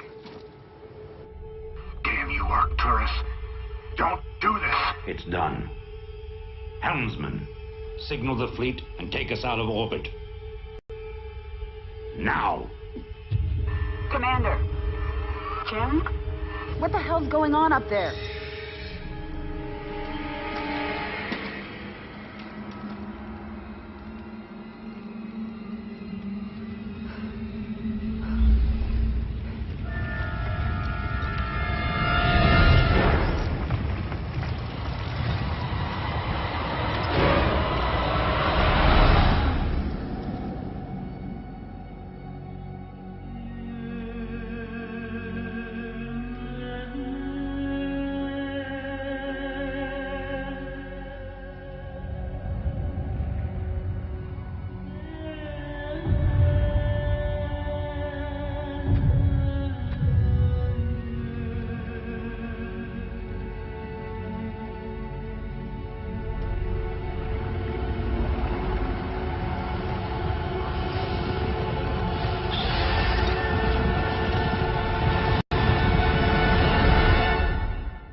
Hello again, this is Cloakin, the community manager for StarCraft 2, and I want to introduce an exciting new feature called spawning. Have you ever wanted to simply play StarCraft with a friend, but they didn't have the full game? Or maybe you're a Starter Edition user and simply want to find out how you can get more out of the game while playing with your friends. Well, spawning is perfect for you. Those who don't own StarCraft 2 will want to try out Starter Edition. It's a free way to play the game and available to anyone who has a Battle.net account. If you want to take advantage of spawning, or you just want to try the game out, simply download and install StarCraft 2 from your Battle.net account management page. If you'd like more details about Starter Edition, feel free to check out this video before continuing on with the one that you're watching now. So let's talk spawning. In short, spawning is an easy way to allow someone with a full copy of StarCraft 2 to share their game with a friend for free. Some of you old-time Blizzard RTS players might remember that back in the heydays of Warcraft 2 and StarCraft 1, we actually did something similar. Back then, as long as you had a copy of the retail game disc, you could bring others in to play with you who had never purchased the game. It was an awesome way to introduce friends to these games and play alongside them. Well, we're excited because today we add to this tradition by bringing this functionality to StarCraft 2, only without the need for all the disk drives. If you currently own a copy of Heart of the Swarm, you can now spawn up any player who is either playing from Starter Edition or Wings of Liberty and give them access to the newest expansion. Pretty sweet. Essentially, the experience is a lot like that of a normal Starter Edition user, but with multiplayer modes and options added in. Here's a quick summary of these additions. All versus AI modes are unlocked, including team games. Spawned players have access to the unranked and ranked ladder play for team games. You also have complete access to all custom game maps. And finally, they have complete access to the arcade. So how exactly does spawning work? Well, that's actually one of the best parts. All of this content is available for free simply by partying up with a friend who owns a full version of the game. Let's take a look. Here you can see the screen of my friend Spirion, who, for the sake of this demonstration, will be playing the part of our Starter Edition user. So at this point, Spirion has downloaded Starter Edition from his Battle.net account, and we're now logged in on StarCraft 2 at the same time. As you can see, Spirion and I are connected as friends over Battle.net, and you can easily do this by using the Add Friend feature in your friends list here. I'm going to go ahead and invite Spirion to party up with me in-game. Here in the party window, you can now see that the UI shows his account level as being raised to that of my Heart of the Swarm account. At this point, Spirion and I can move through the various modes and game options to play in whatever way we like. We can even hop onto the unranked or ranked ladders to use the matchmaker and play against other people on Battle.net. As long as Spirion remains in the party with me, he will be able to play with me at my access level. Then, whenever he decides it's time to leave the party, he will simply return to his Starter Edition access level naturally. There are a few features unavailable to spawned players that are probably helpful to point out. These features include access to the single-player campaign, the full experience of social features like clans and groups, as well as the ability to choose which race you want to play. Just like Starter Edition users, spawned players will only have access to the currently active Starter Edition race, which, at the time this video was recorded, is set to Terran. If you're a spawned player and want the full game, you can use the upgrade button found here. There's no need to download any additional version of the game. Just upgrade your account using Battle.net account management on the web, and then log back into StarCraft 2. That's pretty much spawning in a nutshell. Simple, easy to use, and innately social. Here are a couple of things to keep in mind about this feature. Spawning will also work for people who own Wings of Liberty versions of StarCraft 2. If you would like to share a StarCraft 2 Wings of Liberty with a friend, you can spawn them up in the same way we mentioned in this walkthrough. Only keep in mind that the content and balance will reference the Wings of Liberty version of StarCraft 2. You can spawn multiple friends. Currently, party size is capped at 15 players, which means you can spawn up to 14 other people at one time from your individual purchased copy of the game. Lastly, for Heart of the Swarm players, spawning is a perfect way to take advantage of the recent 25% experience bonus we've added for playing with friends in the expansion. Anytime you play games with a friend that you are connected to via Real ID or Battle Tag, you will receive a 25% increase in experience gained during that game. There is no cap to the amount of experience you can gain this way, so definitely take advantage of it. As you can imagine, we're pretty excited about spawning in StarCraft 2. It is an ideal way to bring your friends along for the ride and show them just how fun StarCraft 2 is. Definitely hop in the game, try it out, and let us know what you think. If you want to go ahead and pick up Starter Edition, you can find that easily by clicking the link below. Thanks for watching, and spread the word about spawning. My name is Cloakin, and from all of us here at Blizzard Entertainment, we'll talk to you soon.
pool will be the second pick. No surprise there. We've seen some of the most standard and, frankly, some of the most epic games of the entire WCS on that map. I do think it's so cool that SOS has made it so far already. Like, I think if you would have had this tournament with this lineup 4, 5, 6 months ago, I think a lot of people would have predicted SOS to go very far. Because back then, you know, he was the cornerstone of Woonjing Stars together with Sorky, but both of them were performing so extremely well in Pro League. And, you know, whether you were living in Europe or Korea or USA, you had to stay up very late to watch these guys play. But if you made a lot of long nights and you watched SOS play, then you would have seen that he was an absolutely fantastic Protoss player, and obviously still is. But he indeed perhaps lost his cutting edge a little bit, had to kind of, you know, fine-tune his style, as he does have a very unique style. It's just SOS plays like SOS, and other people look at SOS, and that's pretty much what it is. He doesn't look at other players and tries to do what they do. He has his own thing, but I do think that he fine-tuned his style a lot more. And he's been looking pretty good so far this tournament, and that's exactly what I expected from him. Yeah, it was a bold prediction when you said you thought he would make it all the way to the finals and win BlizzCon. Now here he is in the semifinals up against our Season 2 WCS champion Startail Bomber. Both of these players have looked dominant in the games they've played so far. And with Bomber, I think why to fall back to what you earlier mentioned as well, but I think why a lot of people still think Bomber is going to win this series, despite that SOS's playstyle might be good on paper against what Bomber likes to do, it is mostly because Bomber is just one of those players where if he's on a roll, he's just almost unstoppable. He just rolls across the map and he wins. He pulls SCVs. No matter how he does it, if he has a small window of opportunity, he just wins. And that's kind of like the feeling that we had in Season 2 when Bomber was just absolutely, you know, no one was going to be able to stop him. And even in the finals, he won 4-0 back then. If this guy is on the tier band, it's hard to stop him. I think it's almost funny that it's mentioned here that he often struggles from inconsistency. He's looked anything but inconsistent so far at BlizzCon. The games that Bomber has won have been so one-sided. Yeah, but it's, yeah, of course I agree with you, but it's still just a weekend. Like, after all, he won WCS Season 2 Global Finals, then everyone was like, oh my god, Bomber, how long is he going to stay on top? Well, the next season I think he lost in the round of 32 already. And of course WCS Korea is so extremely hard, and it's very tough to be consistent. I mean, Bomber has his ups and downs, but his ups are very, very high. His ups are possibly best in the world highs. Of course, SOS is no stranger to that level of play. He's going to be a difficult opponent here. We're just going to take a quick look at his win rates. His versus Terran matchup is not his best, but still with a near 60% win rate, it's very respectable. Yep, that's above all because he was one of the first players to really rely on Zealots and Archons for such a long time, and especially like against Zerg, he just almost never makes Colossus, but even against Terran, it's most of the time Zealots, Archons. He had a couple of crazy timing pushes with +2 armor, Guardian Shield. It was so hard for Marines to pick up the Zealots. Was doing really well with it, but then people started figuring it out, making a couple of cool sim cities and be like, hey, if you are going to try to win on 2 bases, I'm just going to make sure I won't die on 2 bases. So I guess he's been struggling a little lately, but I think he's an absolutely amazing player. I had so much fun watching SOS play a lot of games in Pro League. He was nothing but amazing, and I also know that a lot of the top 4 in Protoss players always get their inspiration off SOS, perhaps even more of SOS than a player like Parting, for instance. The single detail about SOS that has struck me most this weekend is the incredible calm and poise that he seems to bring into the booth. This man he shows no emotion in his gameplay. He's stoic, I guess, is the only way I know to describe him. And the sickest thing as well, while we're taking a look at Yangsu, that's our first map, of course, the 2-player map, is when SOS was playing against Hero earlier this tournament. He was up 2-0, and then the third map, things were not really going his way.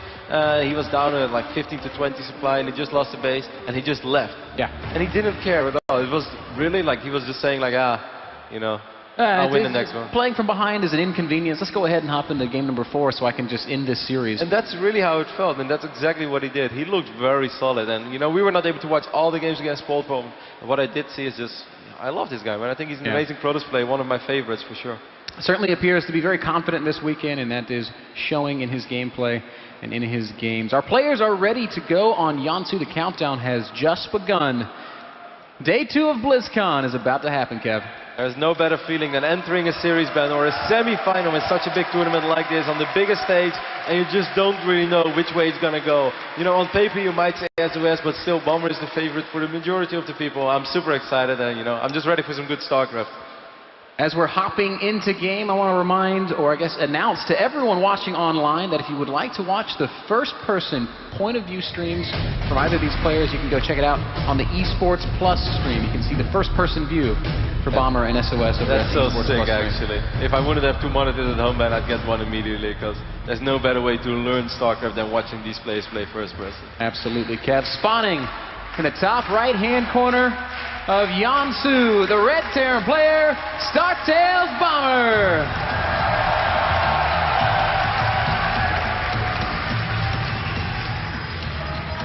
And his opponent in the bottom left-hand corner of the map, the blue Protoss player from the Wounded Stars, SOS.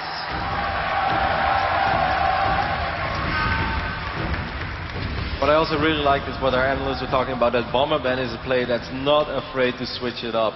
Yes, he has those ruthless timings attacks where he just goes and wins the game, pulls SOVs, but he's also not afraid to do a couple of things a little different, make an extra Rex here and there, just run a bunch of Stim Marines across the map. This guy is almost capable of anything, so SOS is going to have to scout very, very thorough throughout the entire series, because if Bomber sees a window of opportunity to attack, he is going to attack, he's going to go all out, and he's just going to go in with the mindset, I either win right now or I die. Either win right now or we move on to the next map or I'll try it again. Also known as YOLO. Oh man, that's the sudden realization that you on game, another TVP. Here we have Hulk versus SOS, Autosis. That's right, this is going to be a really nice match. SOS, very creative Protoss. And the three Colossus untouched, and without an answer towards them. I don't think Paul has an answer towards the overall army that SOS has. He certainly does not. No Ghosts, no Vikings, GG, and SOS takes the first game. Oh, this is maybe a flank if you could get to the back of the Colossus, maybe. He definitely is going for the flank. Oh, the first piece does engage. The second piece comes down and actually snipes a lot of High Templars, but this army so strong from SOS. Yeah, so strong with a lot of units left over, and plummets in supply. Down to 75. GG is called, and SOS will make it into the semi-finals of the global finals here at BlizzCon.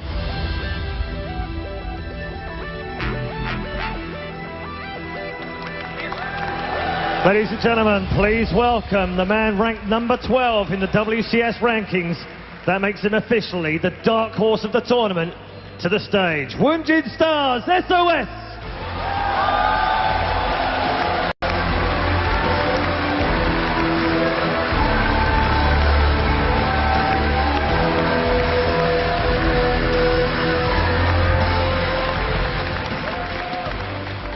And like SOS, our next opponent has also taken out great names in the game. The road to the semi-finals looks like this for Startail Bomber. Ladies and gentlemen, we are moments away from our first round of 16 matchup. Head-to-head now, MMA against Bomber. He is the oldest, the most experienced player. Okay, so two Banshees now gunning down workers very quickly. Since that Banshee, the upper left is going to get back. Meanwhile, a push down here. Quick GG there. Bomber lost his Raven in that attack. Yeah. He lost all his SCVs. He had no detection. All right, well, Bomber now needs to not let nerves get to him coming into this second series. Pulling at the command center now. Command center getting low. Half health, 1/3 health, and it's gone. And MMA says, all right, you've got me. I've got one last push in me. But look, Bomber's ready. He's got so many Marines. And he says, you know what? That's going to be it. GG.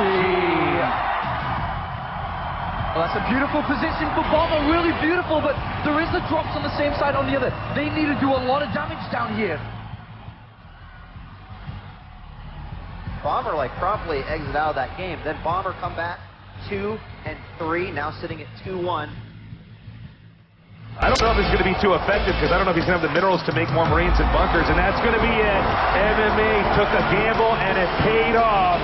He brought it to game number 5. The question is, can he win there? Bomber crushes this attack. MMA put everything into this with no command center. It's nothing.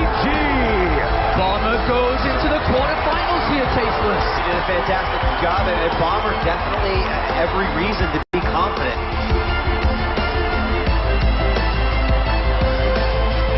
All right, Kev, here we go. After denying that hatchery, what a great push for the StarCraft Terran. That throw by Bomber was so sick. He unborrowed his mind like 3, 4, 5 times. Bomber with some sick execution there in the counter aggression, man. Oh my God! GG Bomber! He was dead. His economy had been ravaged. Sophie was everywhere, and just like that, Bomber marches across the map with more than 80 Marines. Here comes Sophie. Oh, sick focus fire on those Bailings immediately out of those bombs. There's still a lot of roaches and Bailings. Oh man, everything hinges on this. Bailings waddle forward and do kill. I would give the edge to Bomber. I would hope so. It would be really dumb to work again, I feel. Bailings are not responding to it. A drop in the back of the natural. Bombers everywhere. Good game. Starkdale Bomber has just defeated Solky with the score of 3-1. Once again, give a big round of applause to Bomber, the confident Terran here at BlizzCon 2013. Ladies and gentlemen, ranked number 8 in the world and the WCS Season 2 champion, StarCraft Bomber!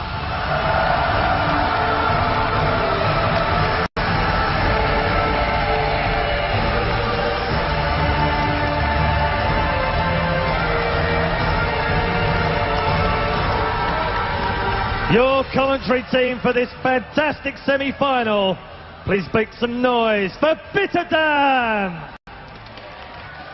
Thank you so much, Paul, and welcome to the desk. I am Mr. Bitter, joined as always by Roti, and we are getting ready to hop into our first semi-final of the day. BlizzCon has been amazing so far, and Kevin, these next 4 players promised not to disappoint. Definitely not. I'm super stoked for our upcoming semi-final. Bomber versus SOS. I think it's going to be a great PvT series. Seen a couple of really good PvT games already this tournament as well. Yesterday with Deer versus Tasia. Deer doing a couple of crazy builds, and I wonder if we might see something remotely similar from SOS. But I must say, Ben, above all, I agreed so much with what the guys said at the analyst desk. That's of course why they are the analysts, but I think they broke it down so well. They really described SOS's playstyle, perfectly. There's no better way to describe it than he is indeed a player that loves to open up with storms, which can definitely be very good against Bomber, who's a player that likes to pull SCVs. I was a little surprised at how many people selected Bomber to win this series with that in mind, because it does seem on paper that SOS's style does do well against the style that we know Bomber for. Here are the vetoes. Bomber immediately X's out Whirlwind. SOS is going to remove Polar Knight. No surprise there in either of those 2 vetoes. Polar Knight is a pretty tough map for Protoss. Certainly when it gets up to 3 bases, also a map where just defending 2 bases can be pretty hard as well. Figuring out what's going to be our first map, which is going to be Yangzhou. That's an interesting map. Yeah, Yangzhou is not, I would say it's not a map that we often see as a first pick. A lot of these players have it as one of their least played maps in the entire tournament, but it is going to be coming out first here. Akalon Waste, one of the most common maps in the map. Merlo did not choose Bomber. The YOLO Terran. Doesn't feel right. Gas openings for both of these players, probably going to be a Reaper for Bomber. Something that we've seen a lot from him this weekend already.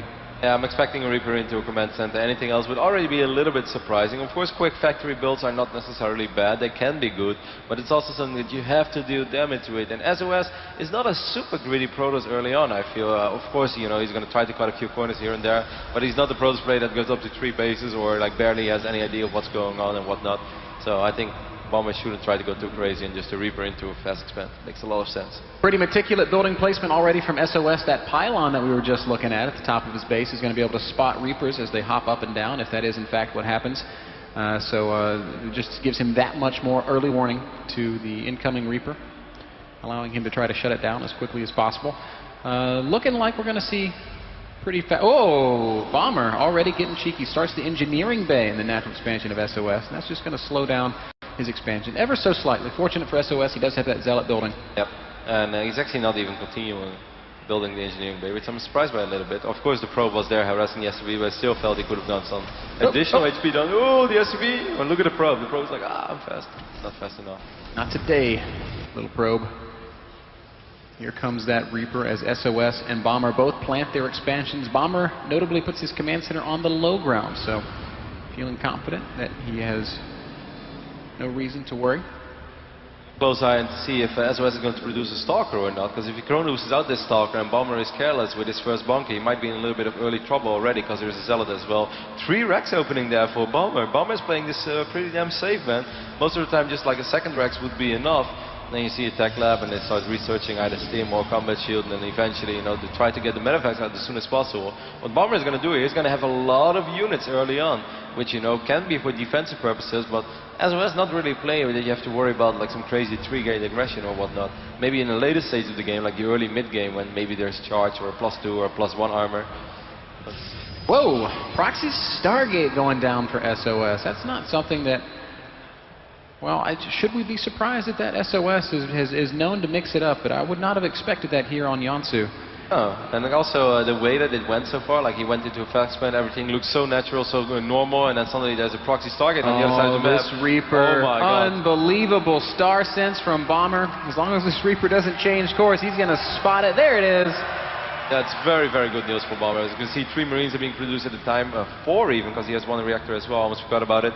Starts researching Stim as well. Combat Shield can be better to defend like certain gateway attacks, but Stim is definitely better to pick off Stargate units. The Reaper even running right past the probe will turn around and get rid of him. So this is just excellent early game scouting from Bomber, spotting SOS's intentions, and what will he do about it? There is an Oracle on the way. We see 4 Marines being produced at a time. Stim's on the way.